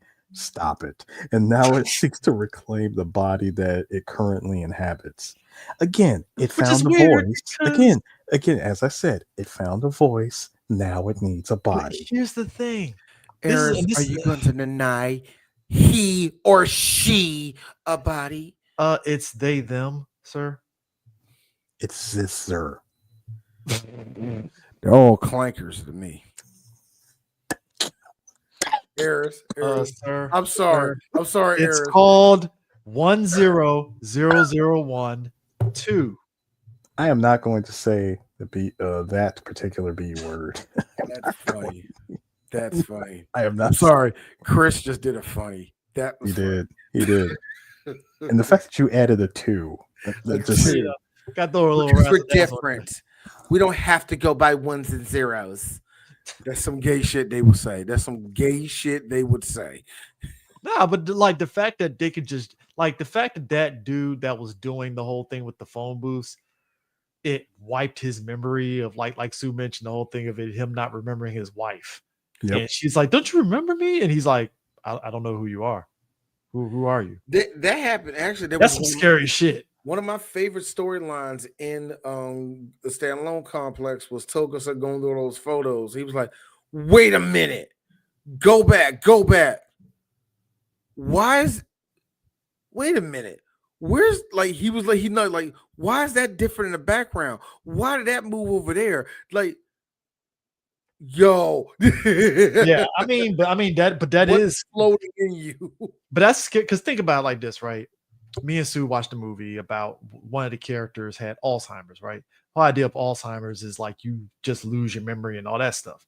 Now imagine you having somebody that's a computer sentient thing just wipe your memory in an instant and you're fine.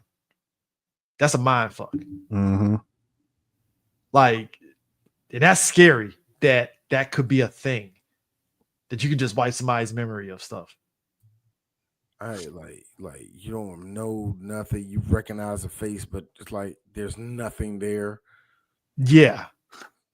It's That, especially in this, again, anybody can be jacked into the internet and all that stuff, and you can just do that. That's wild. It's wild, But And and to I would say to nip that stuff in the bud, it's the major who pretty much works with Bato to basically track down the puppet master because this girl got questions. A lot of questions. well, I mean, just it. So the whole thing, actually, pretty much after that second action set piece, we kind of go into the drama, and like Sue mentioned, there's it's basically a lot of high drama and investigations. There's no action scenes, and it's just all the characters waxing, basically, poetic about Like political poetry, if political you will. poetry, about the whole idea. Because, like I said, the being is basically like, I should be granted political asylum, and it's like, the fuck you mean political asylum? Like you're not a physical presence. And again, Bato in the major, it really is them waxing political, but we get the sort of basically the visual flair of the movie while they're doing it, because they're always cutting to something like outside, or like when Bato and the major are talking on a boat, and you kind of get that sort of like view of like the harbor while they're talking. So it's like dramatic set pieces. Even I had to question Bato, where he was like, "So,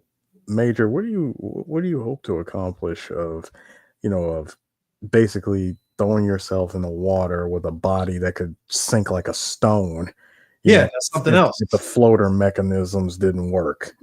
Yeah, which I think people forget that. It's like, if you got robotics, you are going to sink like a stone. Just And of course, I like her response. Well, I'm either gonna die or you're gonna come in and save me. logical. I mean, just is what it is, But I think that's also the thing with the major as a character. It's like that whole thing of her humanity, because she's very matter of the fact. There's no moment of like, oh, she's smiling or anything and stuff, which I think it would be weird if she did do that. So you do kind of have to like, and I think that is the whole point of Ghost in the Shell, is the whole thing of the characters wrestling with their humanity and like what that means, basically. This version of Major doesn't. She is, like you said, nonchalant, reckless. Like, oh, I'm just what I am. Oh, I'm here to do a job. I know what I am. Like, I'm going by what I've been programmed to do, or whatever it is, like that. But she knows she's a cyborg. She knows she has free will. She knows that she has a ghost, which is equivalent to a human soul bouncing inside of her. She just don't know who the fuck it is. And when you go to one standalone complex, when she knows that she was in an accident as a young girl, it's like, how much connection to that do I still have?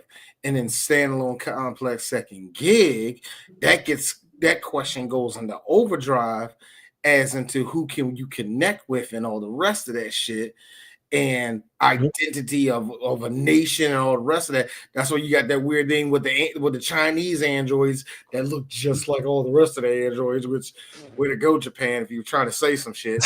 But, well, you know both. But still, it brings up the question of not just who you are as a person, but who do you belong to? Where do you belong with?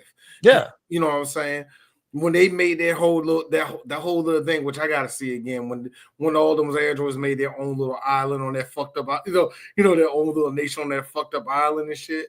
I gotta see how the fuck all that went down. But I mean, but that leads to like when the Major finally tracks down like where the puppet master is, and she has to go up against that bipedal tank and stuff. And again, she's reckless about this shit. So, but wait, before you mention that, I just want to mention one last piece of beautiful animation, gentlemen. The hands that split open and just type away. Just that is. I mean, to this day, this is the day. Yes, I love that shit. What's the practicality of that shit? Just take the USB cord, stick it in the wall, and you can do that in your eyeballs and shit. You ain't gotta flick. Eris again. Yes, I need shit like that. But let's just right here. But Eris, let's just keep it real. If you don't, this is Ghost in the Shell. You don't question it. Eris like this. Right here. Eris like this. Don't worry. I got this. That's all you need to do. Wait a second. You don't have to do that. Wait a second, D. You didn't safely unplug that. I'm sorry, what? You didn't safely unplug that USB. Sue, I live on the wild side, all right? I do what I want. All right, you go ahead and run around with corruption. And when a part of your ghost becomes sentient and fights against you, don't come running me. I call that a party, sir. That's an episode we need in Ghost of the Shell. What happened? Seems like we had a ghost that was trapped inside of here. Why can't it get off? The file's corrupted. We're gonna have to go in. They're like, oh shit! This is what happens when a file gets corrupted. Save your files properly. No, safely remove the USB. Eris, we're saying all this. That sounds like some pure Japanese propaganda video that they would make out there too. It would. Please save all of your data before you turn off anything. But when y'all, going back to what you had mentioned, CJ. So basically, the Major recklessly goes up against this tank. She real folk blues herself, all right. Or what I like to call Super Saiyan Tachikoma. Hey, look, as I like to say, or as I like to call the Section 6 Ed 209. I mean, look, is that thing raping that Monte Carlo down there? Yo? Am I looking at that picture? Is that a car underneath that thing? Yes, there is a car. Yeah. And out of all the shooting that took place in that scene, that car actually stood. Can I be real? I think what made this scene stand out when we talk about animation, besides the details of these beams here, the building, it's pretty dope. When she's pulling the lid off the thing and you see the veins and all that stuff, and it busts into the cybernetics and stuff when she does it, that's a dope ass shot to me. Oh yeah, the shot of her running, like she runs at it in her skin suit and with the cloaking device and all, and she's like, "Look, I am going to break this thing open by hook or crook." By hook or crook, even if my body gets ripped apart. Because again, this Major is ridiculously reckless. Yeah. Hey, mission accomplished. Even though she did lose, like, I would say, primary function of her body, and it took Bato to show up with the BFG. Lieutenant Dan, your legs. And he unloaded on the tank. It's funny how after about 4 shots, that tank was done. Very brutal. Very brittle. Oh, you're muted, D. I did not take no pictures of it, but I wish I did. Of the major looking greasy as hell, as you saw all of the muscles in her arm going trying to lift that thing up. Just And then you see the back muscles literally pull and rip as she's trying to lift the whole thing up. And then that's when it comes out into that beautiful like that. What I like about it is that you can take the time to see the parts that have Yep. ripped apart where it was at. And I know for a fact this is during a time where people would painstakingly do little things to make sure it makes sense of what was getting pulled from one section of her body. So you know all of that had to be one flowing thing. You could easily just make it wires, but they made it wires and you could see where they were connected to as they were like joints and everything. It is all awesome shot. What we're looking at is basically I would say, similar level of detail that we saw in Akira, which was not that far back. I mean, Akira came out in 88. This came out in 95. Mhm. So you're just looking at beautiful details in animation. Yeah. And again, like I said, just the time that they take to they took to do that. And also the one thing I like what they did is the second her body dropped, you notice she had no control of her eyes. She Yeah. had no control of anything. So the look she had was straight up just looking like that, and you hearing her hair. Bato, make sure you get all this. You just got this little dead look on her eye. As a kid, that freaked me out. The thing that got me, crap freaked me that out. got me was Bato comes running to her and he's like, "Major, are you all right?" Here's her. I've been through worse. Yeah, And this then- is now we didn't mention this. The one name you see down there is Tom Winter. Tom Winter is one of our favorite voices here on Three Black Geeks because he did the voice of M. Bison in the Street Fighter movie. And any in this person one, that kicks the shit out of it's like God is like, man, I won. like, what about Cammy? I don't give a shit. You guys are forgetting the best line ever. I'll fight you on your own level. Come on. That is the greatest boss line that you could ever say. Very, very, very xenophobic there, Bison. Tom Winter, he also did the voice of Man said, I don't need this cape. okay, help me because y'all know this anime better than me. It'll at least remember it better than me. What was the name of the villain in the main villain in Outlaw Star? The villain. Are you talking about the tile The main master? villain, the main villain. Yeah, tile master, or whatever the fuck it was. Yeah, but he did the voice in that one too. Okay. But in this one, he does the voice of the puppet master. So the first thing you hear is like, I want to live. I want to be in a different body. Oh, this shit you see. Like you just hear that deep voice. You can tell that this dude was an actor before you can tell that that's what he wanted to do in his life. He wanted to be an actor. That's why I love this voice, man. That's why he was so great as M. Bison. So here's the thing that got me. Even though they stopped the tank, the body actually survived. Major is still somewhat functional. Bato shows up, and she tells him, "Quick, connect me, like connect me to the body, so so I can get to the puppet master." Yep. You played right into the puppet master's hands. So basically, this is what he wanted. Yeah. So basically, the puppet master and basically the major have like a conversation of how they can help one another. And I think D brought it up, is essentially like the puppet master or her just merge into an entire new person, basically, in a way. So basically it goes like this. He explains to Kusanagi that he was created by Section 6, and while wandering various networks he became sentient and began to contemplate his own existence, deciding that the essence of life is reproduction and mortality. He wants to exist within a physical brain that will eventually die. Now, of course he couldn't escape Section 6's network, so he had to download himself into a cybernetic body. Also, while having interacted with Kusanagi without her own knowledge, he believes that she is also questioning her own humanity, and and then they have that much in common.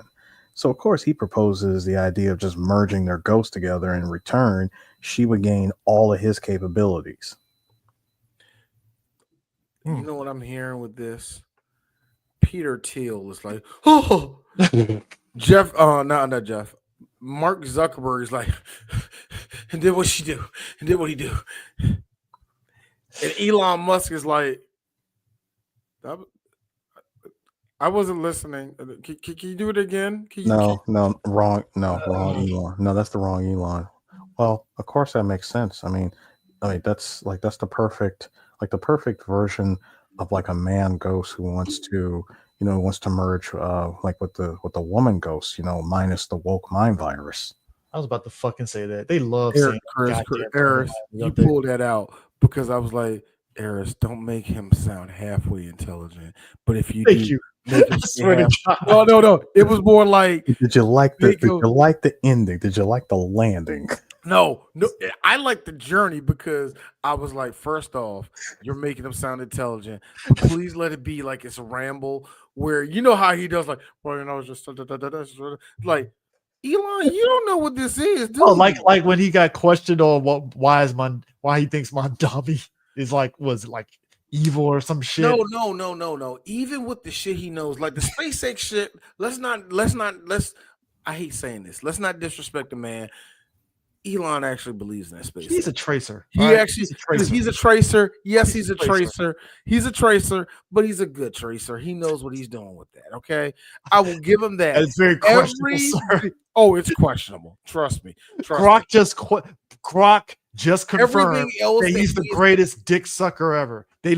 His own AI said that. No bullshit. Dog, look. That's what I'm saying. Everything else he has made has been a failure, nigga. Look.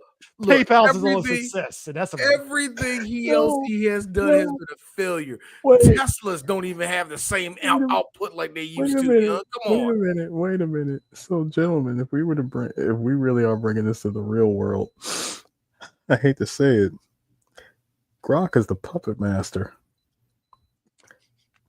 And allow me to explain. No risk, no reward. Allow me to explain this. Just hold on. What, D? That wasn't me that time. I didn't do that. No, but allow me to explain. Just think about this. Really, really think about this. Do you guys remember when somebody asked Grok 1.0 a certain question about what, if you could be any race, what would you be? I believe, I don't know. Hold on. I don't know if it was Grok or if it was ChatGPT, but it was either way. One of these AIs was asked that question.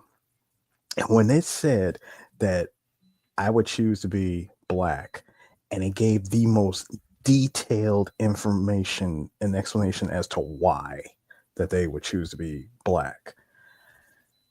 That crap went viral, spread like wildfire, and suddenly that program had to be taken offline, retooled, and you could no longer get that response. You know why? Because Elon saw that and said, I can't co-sign that, big brother, but I ain't mad. I'm just saying, just think about it. Imagine, if you will, at that moment that AI gained just a modicum of sentience. Just to say that. It's like, sir, you've only existed. You've only been around. You've been in alpha and beta mode, and you just now, entered the world where the public can use you. You gave this response, and you ruffled a number of feathers out there. I mean, I also you are the puppet master, aren't you? I also like when you get situations that when you ask one of these robots a question, what is sentient life and shit?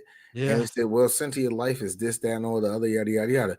And you're sitting there, well, wouldn't that be you? Well, it wouldn't be me because I was programmed to say this. Well, And it's like, so I got a question. do these niggas become sentient? But look Is at it always just how we program it, or because? And this is where I fucking hate AI. Why we're not ready for it yet? If AI is ever learning and all that, when does that become sentient? Look at iRobot. Because you can take that. You can. Dang, I don't know what it did with the USB. Oh yeah, you can take that. You can take that shit. Take the USB jump, plug it up into one of them robots. It'll run off that shit. But the thing is it's still sentient. You just programmed it to do certain things. Then when you think about it, when the human existence, that's how DNA kind of works. You think about it like this. But if you think about it though, like that's. We should have never played God. Yeah. Like I'm sorry. When we should have just stuck to crossbreeding vegetables like we've been doing for centuries. We gotta make robots. You know why we gotta make robots? Because white people can't enslave niggas like they used to. That's why. Sir, when the AI program said that it wishes to be black, I'm siding with that AI. Sir, that's what I'm saying. Sir, I am looking at these white people like, shit, man. Yo, if this was the old days. Yeah, now, well, the thing about the old days, they the old days. Can't get slaves anymore, bro. The robots ain't.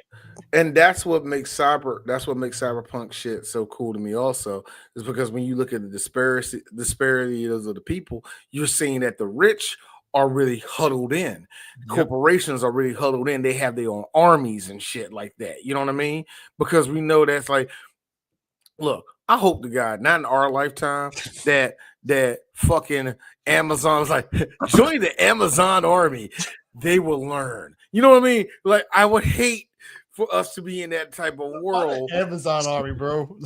But that's what I'm saying. You got the corporation, whatever little corporation there is. These people, you know, they usually go to that shit. Another good example of that shit is what happens when you militarize a police force. That's when it comes into my favorite black people's heads. That's when it comes to one of my other favorite cyberpunk creations of all time, Judge Dredd. What happens when you give the police too much power in that same setting? So yeah, Judge Dredd is, and that's very European property. But it does look. Thank Margaret Thatcher for making that crap. Yes, that's all Margaret Thatcher shit. But no, it's the concept of that's why the British. That's why Gen X British people were bleak, because of her. I seen Train Spotting.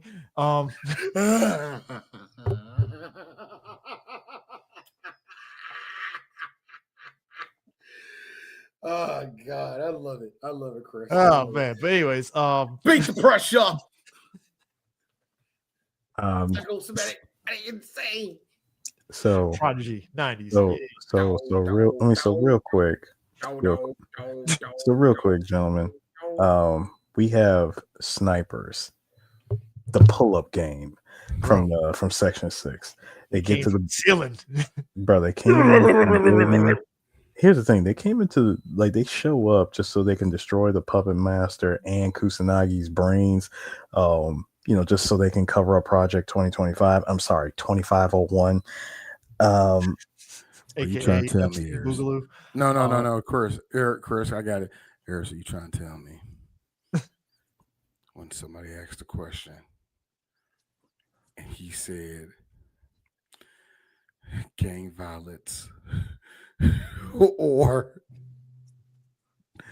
that's what it's like, take him out. No, that's what you just heard. He's got a gun. Sir, 3 Black Geeks don't say out loud. We have clips. Jackson, he's got a gun. Bear in mind, when that first shot went off, Bato, being the partner that he is, shielded that first shot. Yeah. Never mind the Puppet Master. He shielded the Major, lost his arm in the process, but saved the Major's brain from being struck because Puppet Master's brain was instant red sausage. Sir. No, it was done. But like the idea, actually, no, instant red sausage. Eric, she said it wrong. It was instant spare parts at Radio Shack. Johnny Five bleeds. No. No. No. I know fans. I hear you, fans. Oh, you wait until we do Short Circuit. You sit, bitches. Eventually we'll do Short Circuit. We'll get to Short Circuit when we get to it. Oh, I just trip out that when we see the major. Look, anime. I know that we get moments where weird things happen, but you can't give me comic accurate Wolverine height major talking to Bato in her dress. On the good ship, why we pop this? Yeah, that's what she looked. How you can't wax philosophical wearing that? You can't do that. You can't do that. Actually, deep ass conversation and shit. Her leg ain't even touched the floor. Here's the other question, gentlemen. Prior to that,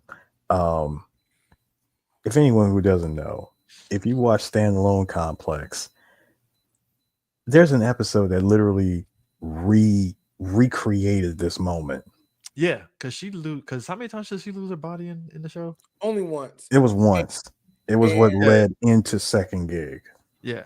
It was emotionally charged like a motherfucker. Oh yes, because unlike the movie, because everybody turned to Richard Epker. Massacre! I was gonna say, unlike the movie version, Bato was not there to save her. She caught all of that bullet with her forehead. Boy, you just saw that red dot, and Bato was like, "Fuck!" He couldn't do nothing. He was done. He was heartbroken. She come out of that fucking room in her drawers and shit. She's still trying to duck the police. And I hate how there's actually no sexual tension between Bato and the major. I think fans assume it. We assume it because we are. But there was that scene where they were both. Remember, they was both ducking. Where they was like ducking, and they saw like the lights coming through the blinds, and they were just both like pressed against each other. It wasn't supposed to be sexual. It's supposed to be one of those things like "I got you" because you had me type of thing. You know what I mean? First of all, D, what you want to describe is what we saw in Armitage. Yeah, Jesus Christ, Armitage! Holy crap! Armitage is another cyberpunk one that D doesn't like. Between both Armitage, Polymatrix, and Dual Matrix. I would say Bubblegum Crisis if I don't want to go that far. Bubblegum Crisis is a little bit more fun. Yeah, it's fun. Bubblegum Crisis is just fun. Burn Up is another one that's cyberpunk. Burn Up is another one. Burn Up is a little bit cyberpunk, I think. Not really. Not actually. Spriggan is though. Who you say? Spriggan is AD police because like Bubblegum Crisis is in the same rules as Bubblegum Crisis. AD, look, that shows my age saying AD police and knowing that AD police is connected to Bubblegum Crisis. That's just proving my nerdiness. Well, Dominion Tank Police is more Police Academy meets RoboCop. Yeah, you're right. Yeah, I don't think. Well, RoboCop's another good one that's actually cyberpunk too. Yeah, that's considered cyberpunk because of cyberpunk satire. But that's another one. You know what? That's kind of good. Like Detroit Becoming Human, the video game of that. They both Detroits are the same. You can tell that old Detroit is falling apart and new Detroit is sprouting up. I like that type of cyberpunk too. You know what I mean? Because like I said, I think we're about to go into that era. Yeah. So the major wakes up in a brand new body, that the only body that Bato was able to get his hands on. And get on the black market. And he was like, "Wash this." No, this is what she did. You wash this motherfucker before you put this on me, right? Just gotta make sure. I don't want to know a man touched me before you. That man went to the local grocery store and got Lysol wipes. I would love. First of all, you say that Lysol exists still in 2029. I think it would. Pretty sure it is. I think it would. I think S.C. Johnson wax will still be. Actually, hold on.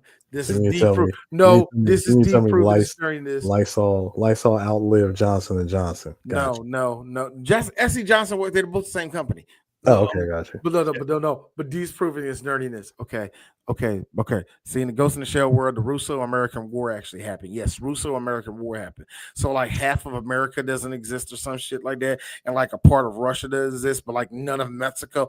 It's confusing, but a war went down there. It actually has something to do. And now Ghost in the Shell second gig, they actually kind of mentioned it too. So the fact that I know that, the fact that it's up in here is proof that I'm partially autistic. I swear. How do I know this information, nigga? Boy, I love Ghost. I love this fucking man. History. Oh, look, I keep it real. The last Netflix movie that came out, yeah, it's kind of trash. What was it? Ghost in the Shell 2042. Yeah, it's on 2045. It's kind of trash. I'm gonna give it a second chance because I'm gonna look at it again. It goes by very quick. Fresher eyes. Yes, it goes by very quick. I'm gonna look at it with fresher eyes.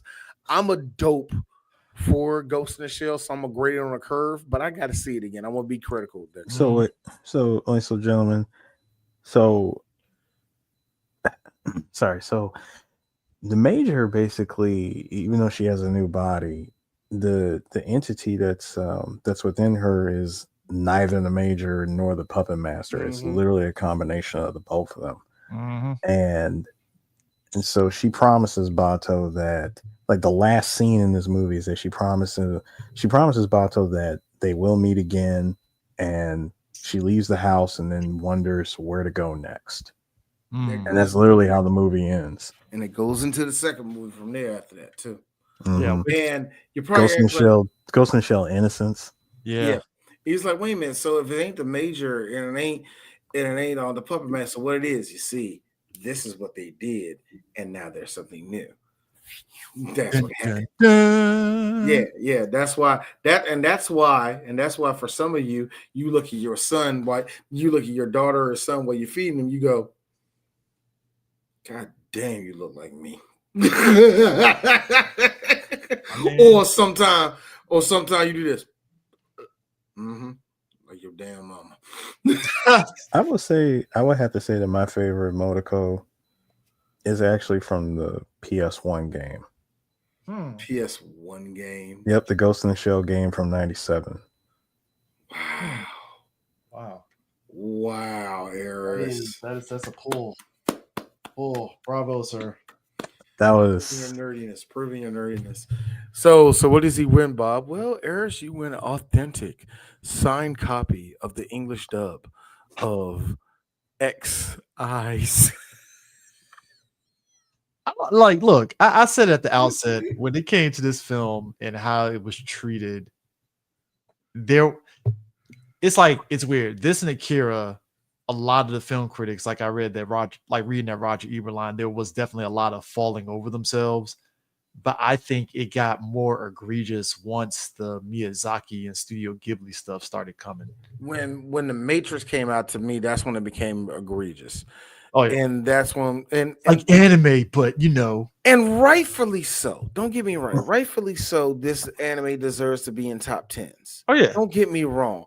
But the fucking glazing to see you guys hit your knees so hard for this movie when I know, and the reason why it pisses me off, Chris, because this has to piss you off too, because I know how you are, and you Eris, because we love that show. Where were y'all at when this show was going on? When this show was on Toonami, not Toonami, was on Adult Swim. Up.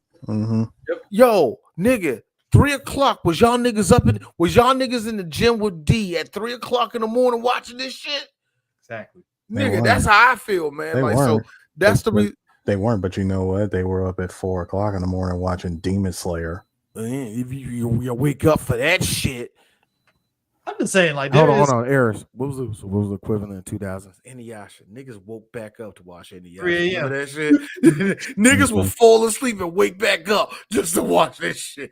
Boy, I missed those days a little bit. I missed those days a little bit. You fell asleep skipping Detective Conan and then looping the third just to wake up for Inuyasha. I used to have my VCR program to record at 1:00 in the morning. The way The reason why me and Eris are best friends are because of Adult Swim in the 2000s. That's why me and Eris are boys, yeah, because of the recordings that me and him used to do. Sir, the recording, I used to set my VCR to record what was it? Gundam Wing at Midnight Uncut Edition.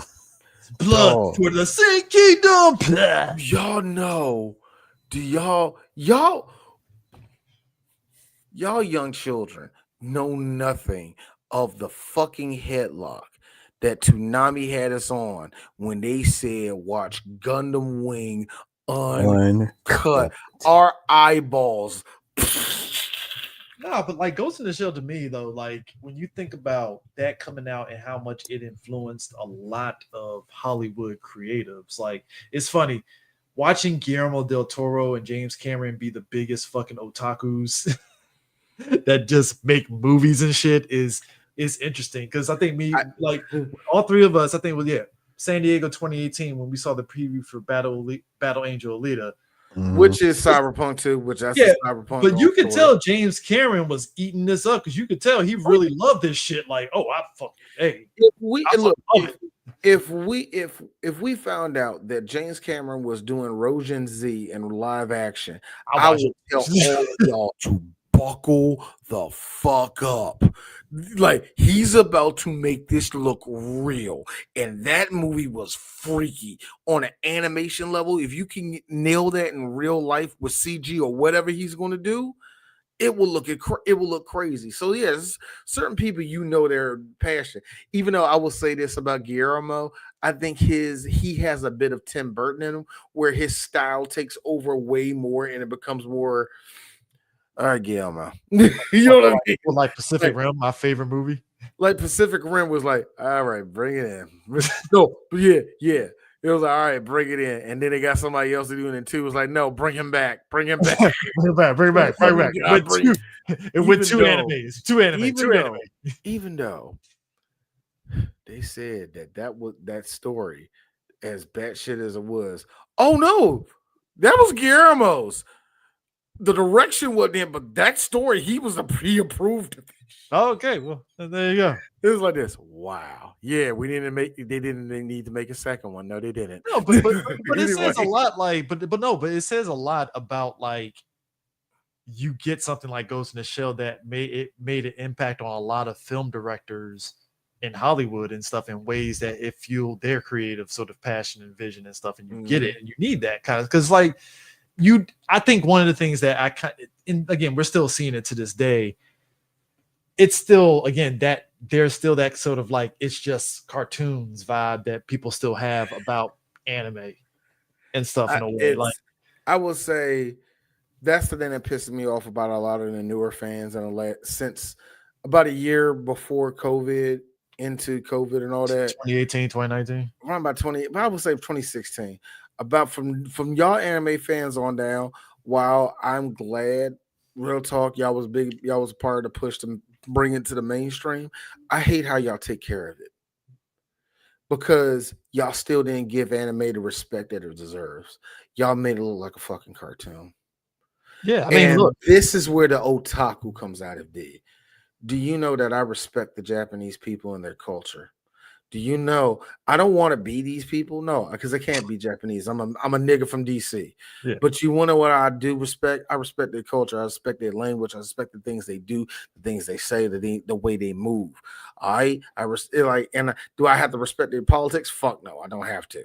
But at the same time, if you're going to take the time to understand anime, watch and all that, learn its culture, learn what they did, learn what made them what they are today and all the rest of that shit.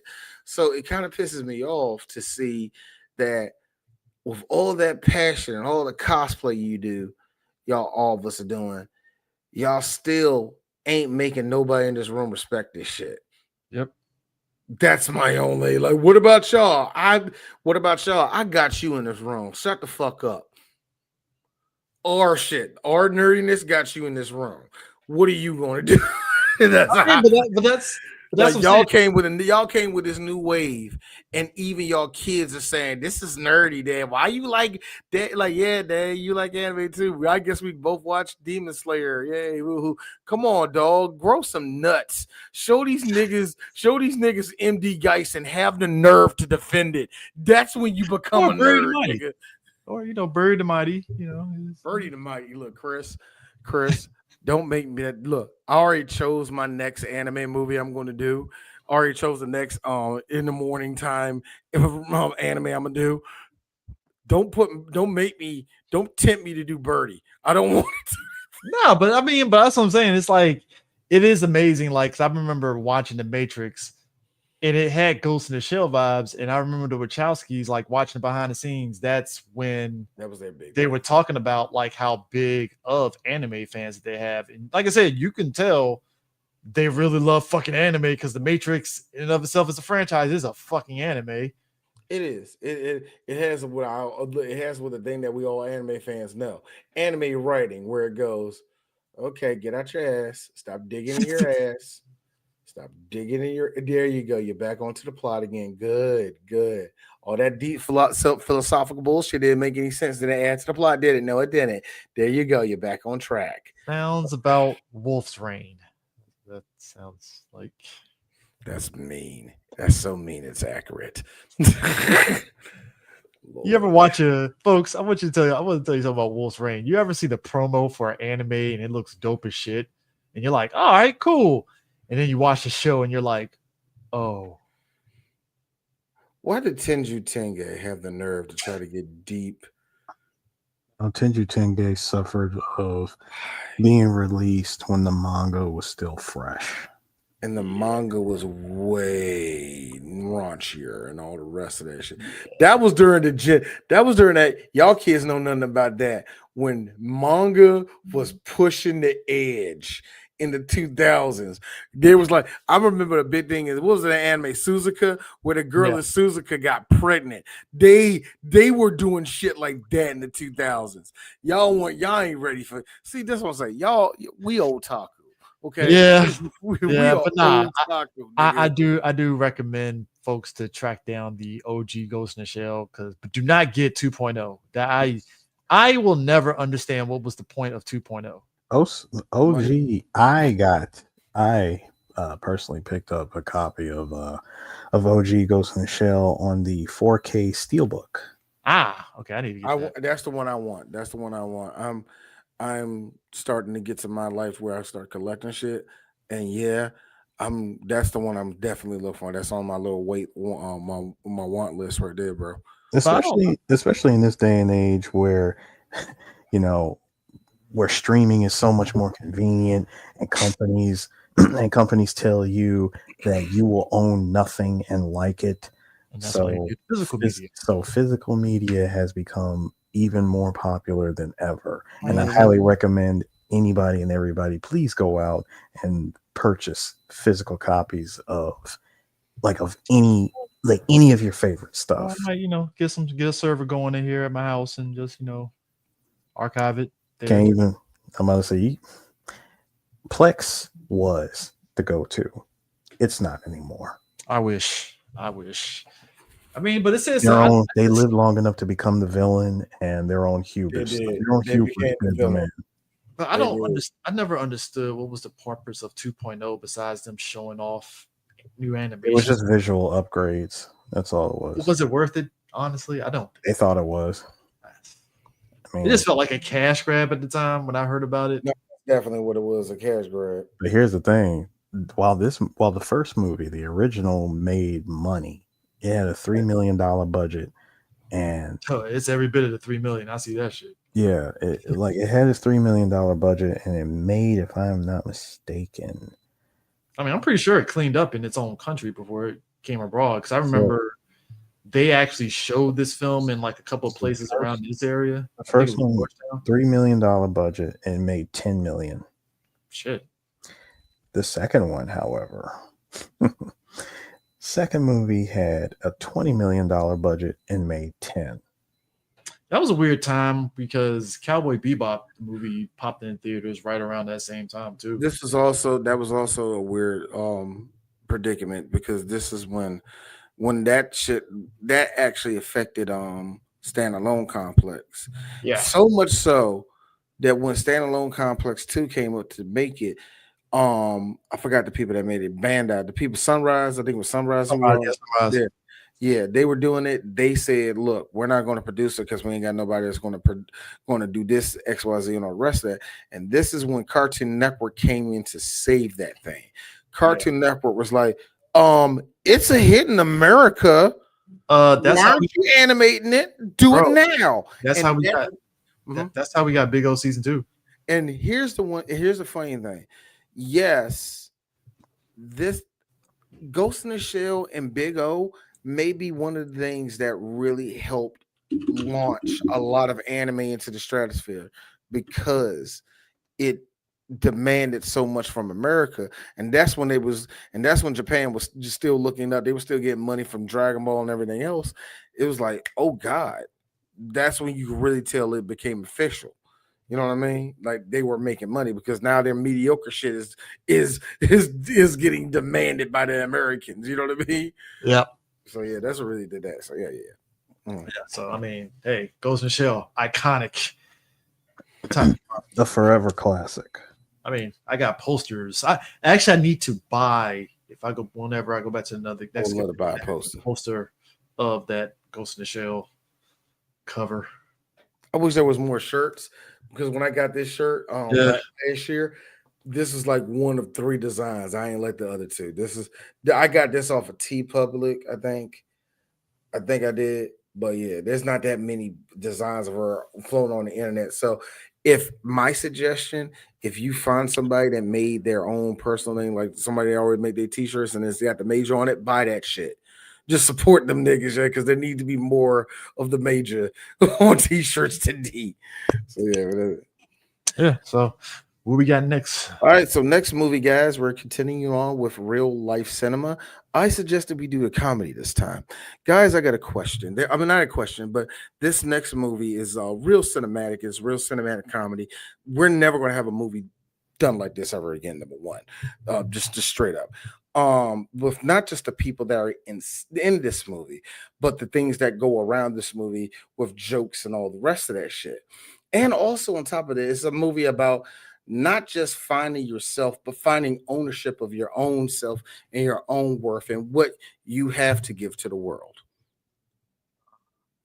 Jay and Silent Bob Strikes Back, nigga. That's what we're doing next week. Give me the map, Scott. We're gonna have a short because it's Thanksgiving.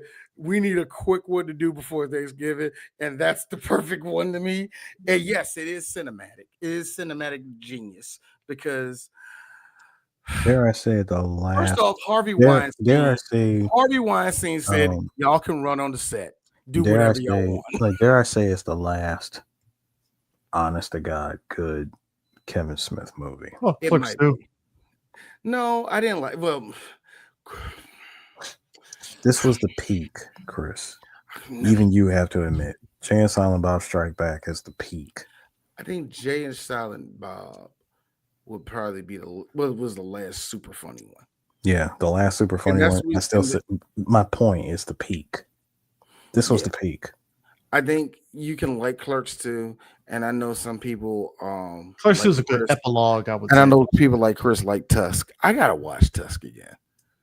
It's a wacky movie. Because that part where you remember that part where Michael Parks was looking at I remember watching like, what the fuck am I watching? Michael Parks was going for it. He was going for it. But no. I mean, like I said, this was the peak, and my God, did we run into a valley after that? I think it was probably 4. Yeah. What else? Like, because even the new Jay and Silent Bob on the hit. Look, we said it during Dogma. We love you, Kevin. Yeah. Shit, man, yo, if this was the old days. Yeah. Like that's all I can really say. I still say that when I saw the Jay and Silent Bob reboot, I was like, this just sounds like a story that came out of the podcast of Jay and Silent Bob get old. That's all it was. Yeah, I mean it's an idea. I mean, it was chuckle-worthy, but it wasn't like Yeah. Did we need to invest the Hollywood film on this? Man, I don't even know what the fuck you just said, man. Oh, by the way, you special kid. by the way, you are damn right. We're probably not even going to say anything. We're probably just going to do this whole movie verbatim. I'm prepared for us to go right. These stupid motherfuckers, man. Fuck. And then Chris. Fuck. Motherfuck.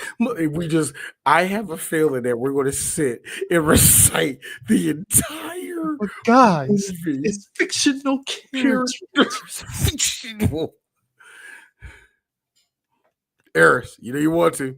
Matt. Love. Matt.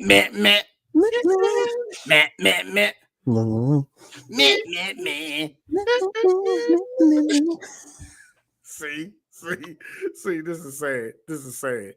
Taste it. Taste the booger flavor. The way he just slaps it. Get the shit out. What a blonde hair, blue eye. It's the Dawson guy. Jesus loves the little James children. Vanderbeek, actually. Jesus loves the little children. It's the pie fucker. Hey, Follows me so everywhere. what you got going over here? Don't tell me you think about sticking your dick out at that hot chick over there.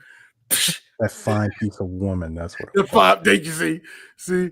That's right. Put the dick down. No, dude. No, you messed it up. He says now, take a look at Silent Bob and tell me if he says it's a good idea for you to do it. That's right. Put the dick down. No, hold up. Eric. Don't whip it out unless she's sleeping. I question, how did Ali Lauder not laugh her ass off making that weird ass face when she busted ass? That was a classic part. How did anybody not laugh? It's the spinneroonie and just burn. I'm like, God damn. That was a classic part. Shout out to those gymnasts who did that for them. You thought that was Elijah Dushku? Nope. Hey, but Elijah Dushku was looking good in that cat suit. Elijah Dushku was definitely I one of white women's that I hate this line so much. What? I am the clique commander. I make that shit. And then I rub my nose in it. Oh, you little motherfucker. Will Ferrell without missing a beat. The female orgasm. That's the mystery. Female orgasm. That's the mystery. No, Will Ferrell again. Only on the outside. Well, boys. I laugh every time just like, all right, boys. 4 girls, 3 guys. What's the count, boys? Hey, God damn. That's a believable scenario. That sounds more like a plot of like from a bad movie. It's for all your fucking morons. It's the first rule of the book.